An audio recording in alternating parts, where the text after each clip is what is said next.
Em nome do Pai, do Filho e do Espírito Santo. Amém.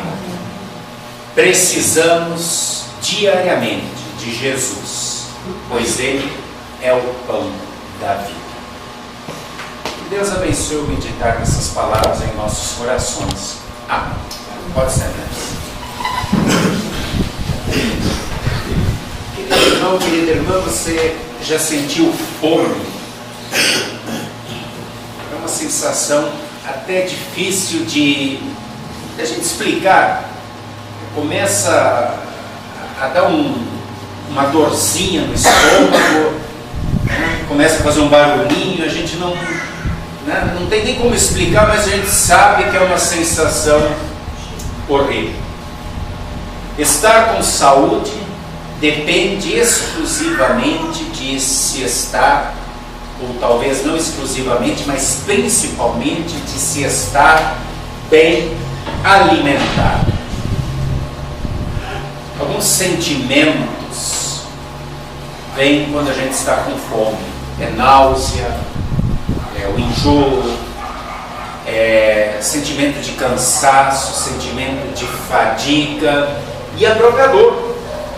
E se essa fome dura um dia, ou de repente 2 dias, ou a gente não se alimenta por 3 dias e a coisa vai indo, essa fome também pode levar à morte. Segundo dados, no mundo inteiro existem mais ou menos 1 bilhão de pessoas com fome. Segundo os dados do ano passado, de 2014, do IBGE, no Brasil são 8 milhões de pessoas com fome e 53 milhões em situação de vulnerabilidade. Isso significa o quê? Pessoas que não fazem 3, 2, talvez nenhuma alimentação por dia. Pessoas que talvez comem um dia sim, outro dia não. Pessoas que não comem a quantidade e principalmente a qualidade necessária para que se tenha uma vida digna. Por isso que o governo insiste tanto com o Fome Zero, com Bolsa Família, que é a plataforma de governo, mas a gente vê que isso não está dando o resultado desejado. Talvez eu e você também precisássemos fazer um pouquinho mais, não esperando pelo governo, partir o nosso pão com aquele que conhecemos, com aquele que muitas vezes está à nossa porta, ou no nosso caminho diário, fazendo um lanchinho, para que pelo menos este semelhante que nós encontramos diariamente não esteja nesse índice dos que passam fome todo dia. E pior do que a fome física, a fome material, é a fome espiritual. E por que pior? Porque essa muitas vezes é disfarçada. Enquanto que a fome física é visível, quando se olha no espelho, vemos que vamos emagrecendo, sentimos vários tipos de dores. A fome espiritual muitas vezes é disfarçada. A fome espiritual, que é a fome da alma, que é a fome pela paz, pelo amparo de Deus, pelo perdão, pela esperança, a fome do amor. Essa fome, ela mata o espírito. E uma das características da alma bem alimentada é uma Bíblia bem usada. Vou repetir. Uma das características, eu diria a principal, de uma alma bem alimentada é uma Bíblia bem usada. Como está o uso da tua Bíblia? Estás usando a Bíblia diariamente para o teu alimento espiritual. Conheço muitas pessoas que deixam a Bíblia no painel do carro, chega até esturricado de tanto sol. Pessoas que têm a Bíblia na escrivaninha, pessoas que têm a Bíblia perto da televisão, e que infelizmente muitas vezes não é aberta. E há aqueles ainda que abrem a Bíblia apenas para cumprir ritos ou talvez obrigações. Vou citar um exemplo. Eu participei, agora já faz algum tempinho que eu não estou indo nas sessões da Câmara Municipal, mas durante alguns anos eu participei em quase todas as reuniões. No início da reunião sempre é solicitado que um vereador faça uma leitura bíblica. Aqui não é um assinte, uma afronta contra Deus. Porque o vereador que é solicitado para fazer essa leitura, quando ele chega lá, eu estou dizendo porque eu presenciei esse fato, simplesmente abre a Bíblia onde está, e eu garanto para vocês que 90% ou mais das leituras são sempre sobre o mesmo texto, porque sempre está lendo Salmo 23. E enquanto um lê, os outros ficam batendo papo, conversando, rindo, de costa para aquilo que está acontecendo. E aí a gente entende bem o que Jesus quis dizer com não jogar pérola aos porcos. Infelizmente existe gente que trata a palavra de Deus dessa maneira, gente que nós conhecemos muito bem. Jesus é o pão que veio do céu para saciar a sede e a fome espiritual. Ele é a fonte de todas as bênçãos, é Ele que nos mantém vivo, Ele que nos dá inteligência, razão para podermos trabalhar e termos o nosso sustento. Ele nos dá saúde, Ele nos dá esposa, marido, filhos, amigos, tempo bom, condições de termos vestes, tudo aquilo. E temos e somos, e principalmente o alimento espiritual. Porque Ele é o cumprimento de todas as profecias feitas no Antigo Testamento que apontavam que um dia viria o Salvador, aquele que morreria na cruz para pagar a dívida dos nossos pecados, se colocando lá em nosso lugar. E isso Ele fez. Quantas vezes desprezamos esse alimento?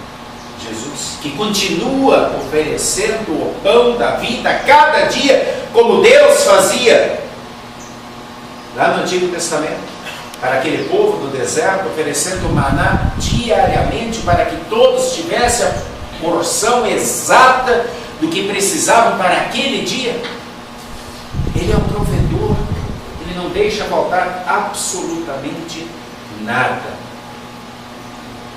Queridos irmãos, Ele oferece o perdão e garante a salvação. E este é o alimento que o nosso espírito, a nossa alma precisa todos os dias novamente. Jesus não diz em momento nenhum no nosso texto do Evangelho de hoje, de João 6, 22 a 35, que o pão físico, material, não é necessário. Ele apenas está colocando aqui o que é o mais necessário, o que é o mais importante. O povo precisava muito mais do que de pão. No texto anterior, Jesus olha para aquele povo antes de multiplicar os pães e os peixes e diz: são como ovelhas sem pastor. Eles estavam atordoados, eles estavam confusos, eles estavam desanimados, desmotivados, porque eles eram oprimidos por um governo pagão, pelo governo romano. Eles viviam quase que como escravos, embora tivessem a liberdade de ir e vir, e uma certa liberdade de se expressar, eles tinham que pagar altos impostos, e eles estavam submissos a todas as leis romanas. E quanto ao seu relacionamento com os seus líderes, eles viviam numa opressão muito maior ainda, que era uma opressão espiritual, feita pelo Sinédrio, pelo Tribunal de Justiça Eclesiástica, que eram os fariseus e os saduceus, que só aplicavam leis, não pode, não pode, não pode, deve, eles eram oprimidos. Eles não tinham um pastor. Eles não tinham uma mensagem de conforto, de consolo, de amor, de amparo. Eles não tinham mais como recitar o Salmo 23 com alegria, com regozijo. Eles precisavam muito mais do que pão. Era um povo faminto espiritualmente, e um povo que estava muito preocupado com o material, mais preocupado com o material do que com o espiritual, porque estavam na miséria. E quando eles vêm até Jesus, e Jesus vai de um lado para outro, do lado de Tiberíades, e eles pegam os barcos e tentam cercar Jesus depois da multiplicação dos pães e peixes, Jesus diz a eles: vocês não entenderam os sinais. A palavra milagre em grego é semei. Não é milagre por milagre, um acontecimento extraordinário, não é isso. E é isso que eles viram. Eles viram alguém que de 5 pães e 2 peixes fez todo mundo comer, quase 10 mil pessoas, 5 mil só homens, fora mulheres e crianças. E ainda sobraram 12 cestos cheios. Eles sabiam da história que ele havia feito de água, vinho e vinho do bom. Jesus disse: vocês me procuram porque fartaram os seus estômagos. Não entenderam, semeiam, que são sinais de divindade. Jesus, através daqueles milagres, estava mostrando quem ele era e a sua missão, o que ele viera a fazer, o Santo Cordeiro de Deus que tira o pecado do mundo. E isso eles não conseguiam entender. E eles, na verdade, como ovelhas sem pastor, não sabem o que dizer a Jesus, mas eles querem fazer alguma coisa para agradar a Deus, mas não sabem o que. E vejam como eles se expressam. No versículo 28 eles dizem assim: Senhor, o que faremos para realizar as obras de Deus? O que a gente pode fazer para agradar a Deus com nossas obras? Plural, obras. Jesus responde no versículo 29: a obra de Deus é esta, que creais naquele que por ele foi enviado. No versículo 35: eu sou o pão da vida, o que vem a mim jamais terá fome, aquele que crê em mim jamais terá sede. Eles perguntam em plural, o que nós podemos fazer de obras para agradar a Deus? Jesus diz: só uma obra que agrada a Deus, e essa obra precisa ser feita por Ele. É vocês pararem de endurecer o vosso coração, é vocês passarem a ver e entender que esses milagres não são milagre pelo milagre, mas é um milagre que quer mostrar os sinais da minha divindade. Eu vim para morrer para vocês, eu sou o cumprimento de todas as profecias. E quem recebe essa obra de Deus, que é a fé no seu coração, e crê que eu sou o pão da vida, a água da vida, eu sou aquele que faz tudo para vocês, porque eu estou mostrando os meus sinais de divindade, eu sou Deus com vocês. Quem crê nisso, quem se apega a essa verdade, está agradando a Deus, pois eu sou Deus. Essa é a obra que agrada a Deus. Ter fé em Jesus como Senhor e Salvador. Alimentar-se diariamente do pão e da água da vida. Como está o uso da tua vida? Estás te alimentando diariamente do pão e da água da vida? O povo precisava mais do que pão. Nós precisamos mais do que pão. Quantas vezes hoje nós também queremos fazer obras para agradar a Deus?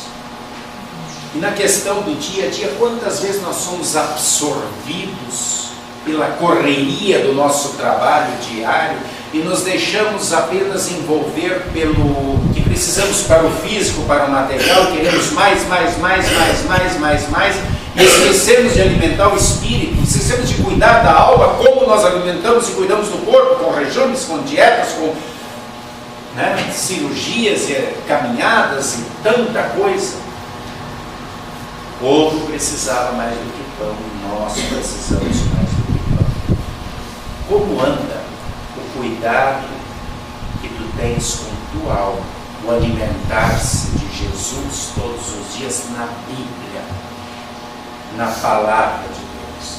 Nós temos jornais, revistas, folhetos, devocionários, contém a Palavra de Deus. São bons, mas a Bíblia é a Palavra de Deus. Estamos nós, que temos acesso à Bíblia todos os dias, que temos acesso ao pão e à água da vida, que alimenta o nosso espírito, levando esse alimento para aqueles que conhecemos, da nossa própria família, do nosso trabalho, do nosso relacionamento, e que estão desnutridos em sua alma, ou estão se alimentando de besteira. Se come tanta besteira por aí, né?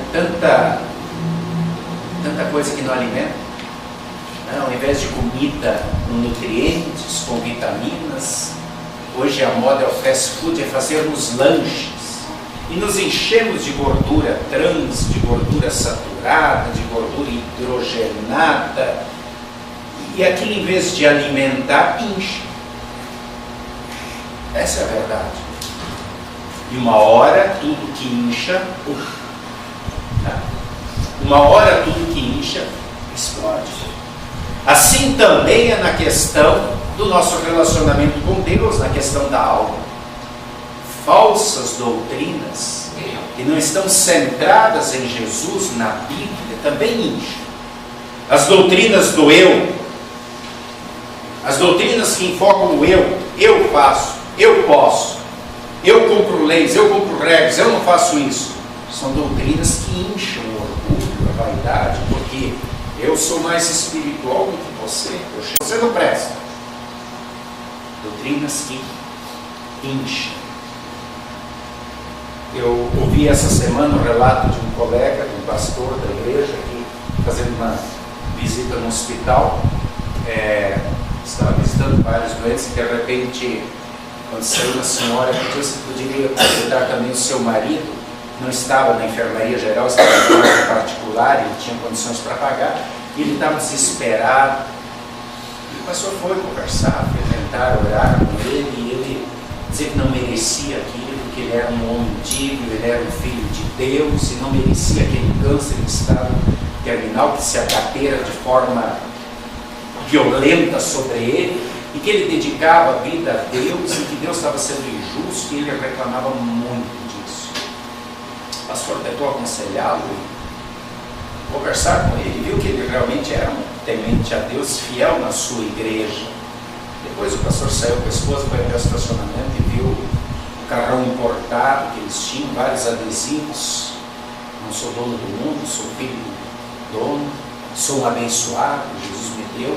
E descobriu que esse cidadão era de uma igreja da prosperidade e que tinha um pequeno comércio, e depois que entrou para a igreja realmente se dedicou muito ao trabalho, fez várias campanhas, participou de várias campanhas, se tornou um grande empresário, e como a esposa mesmo disse, agora de repente estava prestes a perder tudo aquilo. E era muito difícil para o pastor da nossa igreja falar de perdão para ele, de conversão, de arrependimento, porque ele cria no merecimento.